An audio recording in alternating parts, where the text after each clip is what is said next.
Labdien! Mans vārds ir Andris Pikāns, un es esmu Lantes Muižas atjaunošanas pulciņa vadītājs. Pastāstīšu par savu redzējumu audio aprakstā mākslinieces Līgas Ķempes gleznai. Formāts 50 x 90 cm ar nosaukumu Satikšanās. Tātad, ko es redzu šajā burvīgajā Līgas darbiņā? Divas ēkas, viena darbiņa kreisajā pusē, otra labajā, un no katras ēkas virzās viens otram pretīm divas lokomotīvas ar vagoniņiem. Lokomotīvas tādas, kādas viņas bija redzamas pasaulē 19. gadsimtā un 20. gadsimta sākumā. Vairāk pa kreisi redzams dīķis paliela izmēra, kurš aizņem aptuveni gandrīz trešo daļu no gleznas, un tādas pasteļu toņos, vispār visa glezna, viss darbiņš ir pasteļu toņos, tādos pelēcīgos, vairāk tas atgādina tādu Latvijas ziemu, pelēko, tās debesis ir tādas svina pelēkas. Un kas tad uzrunā?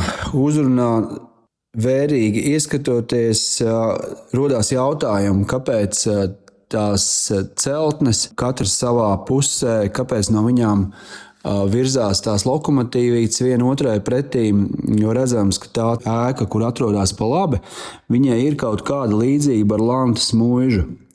Jo Lantes Muižai ir raksturīgs tornītis, kurš īsnībā, ja mēs tā padziļināti stāstam par Lantes Muižu, par arhitektūru tieši, Lantes Muiža ir uzbūvēta 1892. gadā pēc pēdējām robežu barona Džeimsa von Wolfa ieceres. Un zīmīgi ar to, ka visdrīzāk tāda arhitektūra nekur mēs Latvijā vairs nesaskatīsim, kur tēsto laukakmeņa akmens mūrs ir sajukts kopā ar tēsto baļķu būvi. Turnītī augšā plīvo karogs, kā tas kādreiz arī bija, un jumts ir apsnidzis ar sniegu, un no skursteņa kūp dūmi. Otrā savukārt pusē, kreisajā pusē ēkai, viņi ir izteikti koka bez torņa, viņai ir 3 stāvi, un arī tātad ir apsnidzis jumts ar sniegu, un arī no jumta kūp dūmi. Ja labāk ieskatās, var redzēt, ka uz pirmā stāva jumtiņa izbūs mēs redzam kaķīti. Savukārt labajā pusē ēkai, kas vairāk atgādina Lantes Muižu, kaķīti īsti redzēt nevar. Varbūt tur var sunīti saskatīt, bet varbūt tas ir domāts kaķītis. Katrā ziņā kaķītim ir svarīga loma Lantes Muižas klātbūtnē, jo, kā mēs zinām, tad viņu apdzīvo šobrīd Runcis barons, kurš katru dienu rūpējās par labām sajūtām un par mājīgumu un sagaida viesus Lantes Muižā.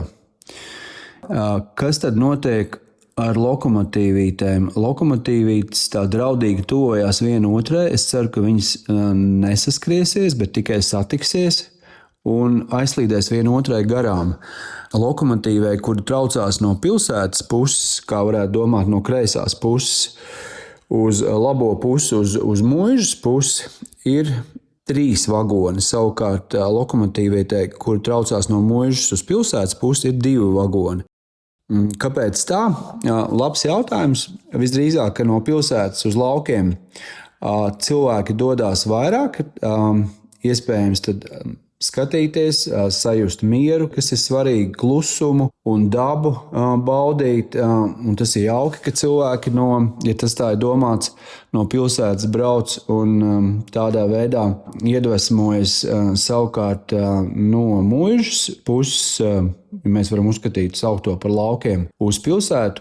Cilvēki dodās iespējams baudīt kultūru, apskatīt arhitektūru, atkal savukārt iedvesmoties no visām tām iespējām, ko dod pilsēta, gūt zināšanas. Tas ir jauki, tā ir tāda enerģijas apmaiņa. Kā mēs varētu to raksturot, kā es to varētu raksturot, vispār līgas ķēmes darbos varētu būt saskatāms abstraktais ekspresionisms. Un, mēs redzam, ka ir tāda spēcīga krāsu valoda. Bieži ir izmantots kontrastains, piesātināts krāsas, kas rada dinamiku. Un arī šajā darbiņā mēs nolasām, ka daudzos citos līgas darbos mēs redzam, ka ir klātbūtnē abstrakcija un simbolisms. Simboli ir vispār ļoti svarīga tēma līgas darbos, un arī šeit tie ir gana daudz. Es domāju, ka es būtu visu pastāstījis, un tiekamies līgas ķempes darba izstādēs un gaidīsim jūs ciemos Lantas muižā, Ropažu novadā, netālu no Rīgas. Visu labu! Paldies jums par uzmanību!